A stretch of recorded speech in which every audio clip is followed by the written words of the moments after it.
Patricia McKenna, Barrister and former Member of the European Parliament. Thank you, Ursula.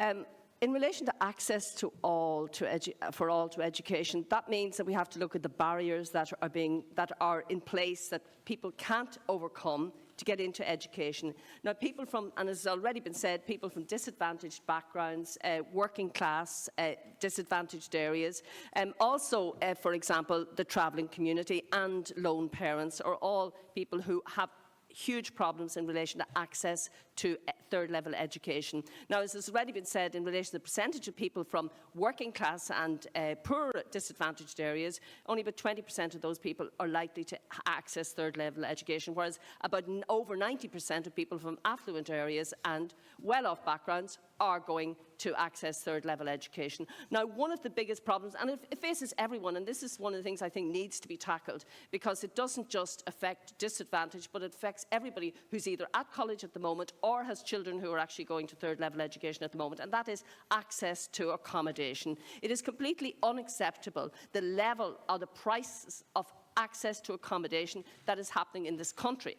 Now, we have a situation where accommodation remains one of the biggest hurdles, I would say, for a lot of people, particularly if they're from disadvantaged areas and also from rural areas, because that one coupled with the other makes it almost impossible for quite a lot of people from rural and disadvantaged areas to have access to third-level education because of the price of accommodation. We need to tackle that, and just on this point, the government have allowed the developers to be able to build development with tax breaks. Now they have turned those student accommodations into accommodation for tourists. That is not acceptable. We need on-campus accommodation in our universities. We need to ensure that developers aren't making a profit at the so-called benefit of students when students can't even afford the accommodation that's been provided by the developers, and the developers are now moving to the tourist accommodation. That has to stop. We need on-campus accommodation for students. Thank you. My motivation for actually running for the Seanad this time, I've never run for the Seanad before, and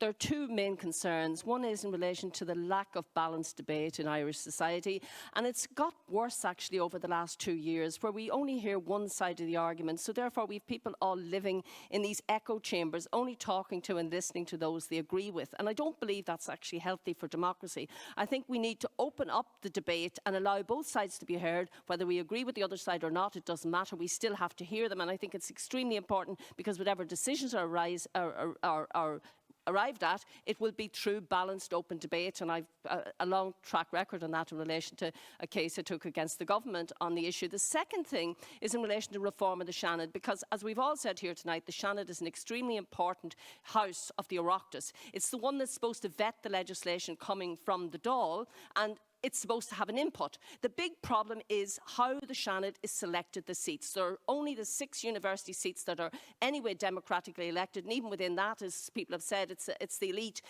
third-level education students from certain colleges who are allowed to vote. The 7th Amendment was never acted on, so the other colleges from around the country aren't allowed to vote. But the key thing is the panels and the appointment by the Taoiseach. The Taoiseach appoints 11, and the rest are basically horse traded underneath the table. And it's through the political parties that this horse trading takes place, which means that those senators are not independent.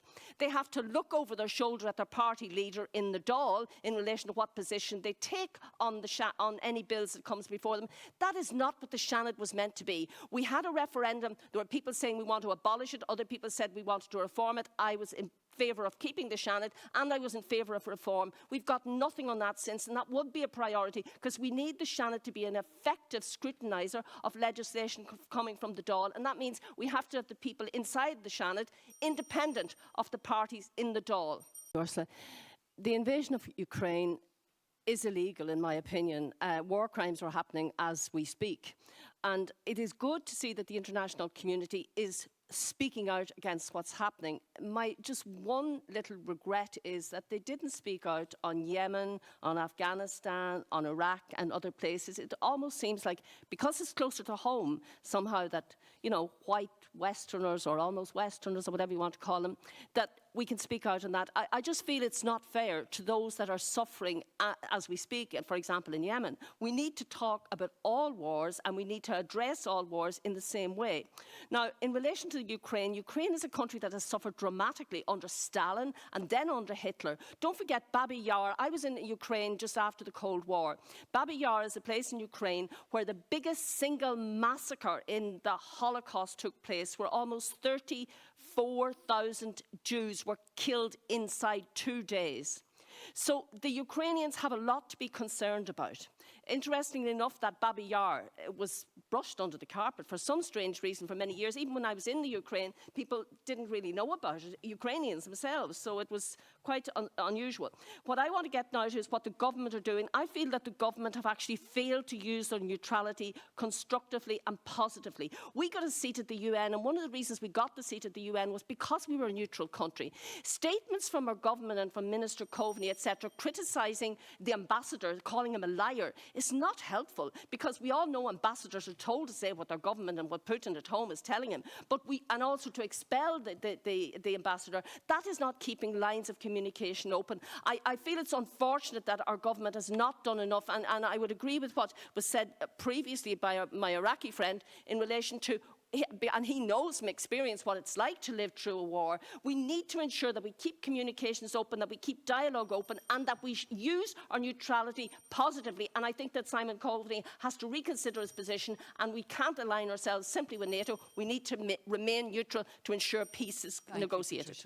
I believe that people should vote for me because, well, I have a reputation, first of all, of standing up for the principles of what I believe in, regardless of the cost. And I think that's very important. I think the Seanad needs more people in there who don't have political parties behind them. And by the way, I am completely independent of any political party, that don't have political parties behind them, telling them from behind what they must do and what the position is. We need the Seanad to be totally independent of the Dáil, so it can actually scrutinise the legislation without any fear of repercussion from party leaders or other politicians in the Dáil.